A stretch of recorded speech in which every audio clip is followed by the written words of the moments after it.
They're one of the first openly gay professional tennis players. Lendale Johnson made news back in 2020 when they decided to come out to the world. And although it's been an uphill battle, Lendale is now back on top with an upcoming Amazon Prime series premiering this fall. We're chatting with them about their tennis career and more.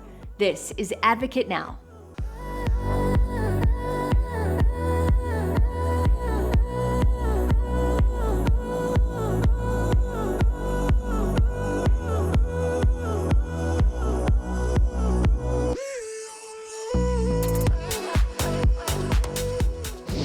Lendale, thank you so much for being here. You're one of the first openly gay pro tennis players. What does it mean to you to hold that title?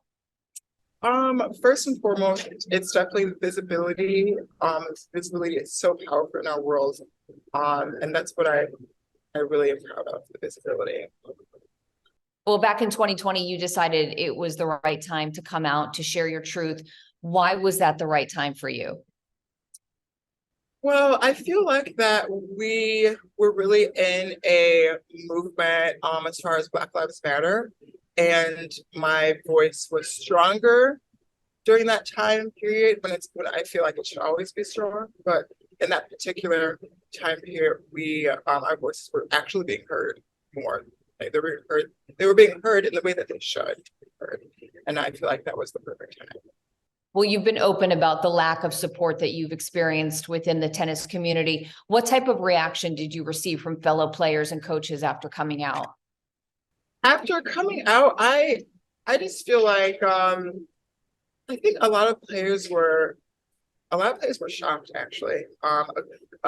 I spoke with a WTA star, and when I told her I was the first woman they gave her, she had no idea. She was like, "What? How are you the first one? How is that not possible?" But yeah, I mean that's a positive thing. I've also had a lot of negative people as well. Typically, like some Jamaican players. I feel like Jamaica is a very homophobic space.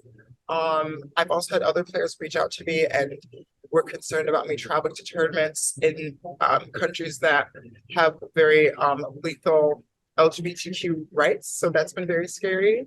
So I really have to be careful about what tournaments I travel to around the world as well.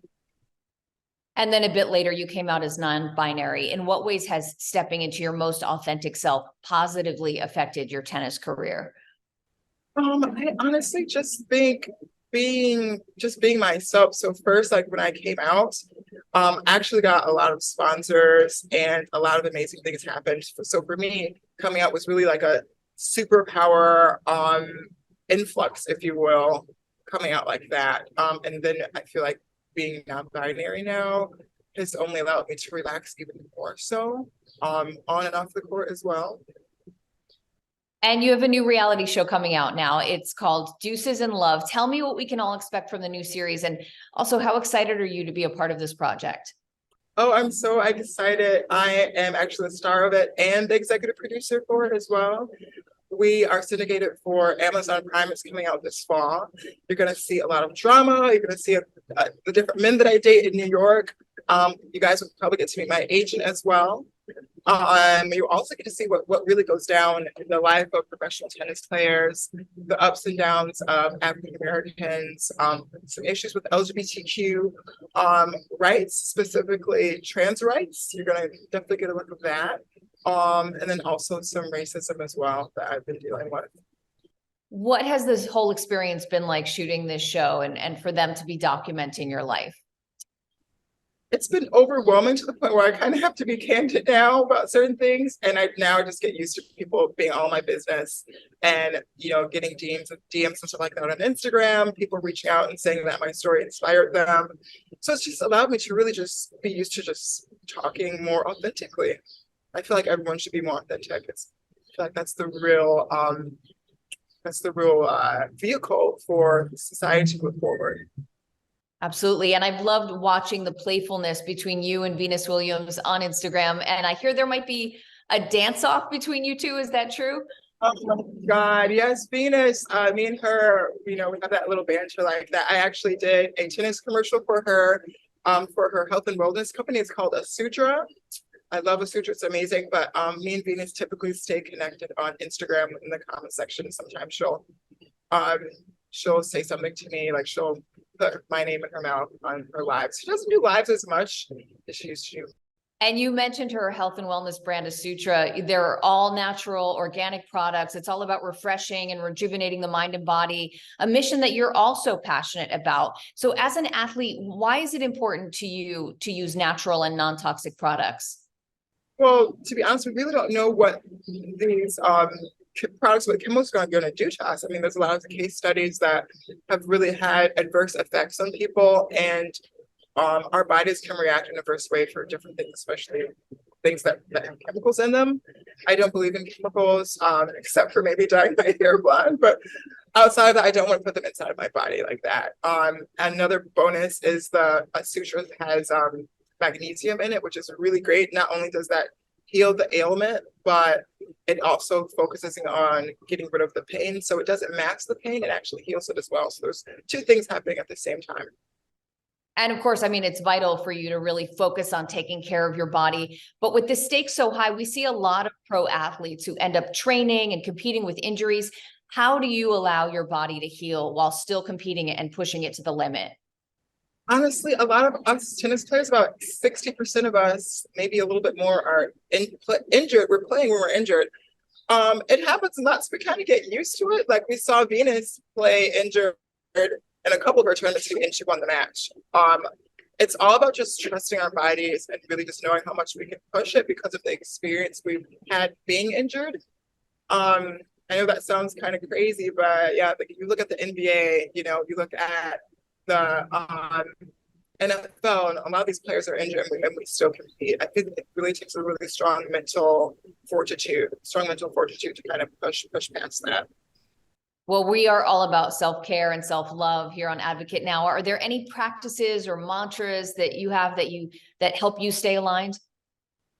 Yes, I really focus on journaling and meditation. That's another big thing that Venus is into now.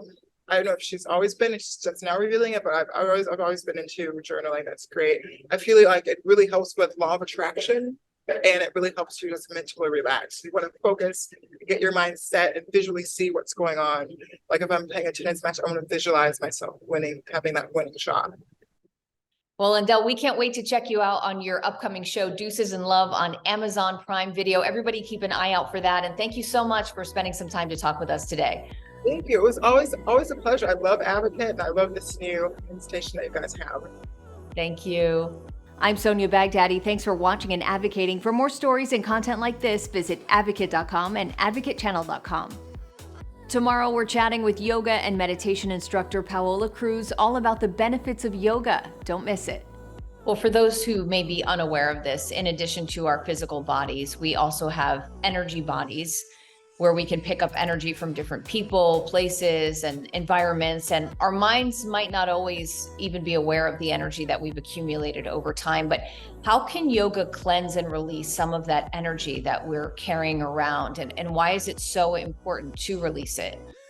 If you want to cleanse, so to say, your energy field, meaning that maybe you're experiencing an emotion that is stressful, and you want to go back to a state of harmony, then you just have to become aware of what is bothering you, not who, but what. And that is something that you have to work on yourself. Everything that shifts our capacity to be in harmony is no one's fault. It's our own responsibility. Sometimes it does require the decision of maybe separating from a group of people, but it's important to also understand that it's not their fault. It's just something that you have to work on yourself and make that decision, which involves always some sort of sacrifice.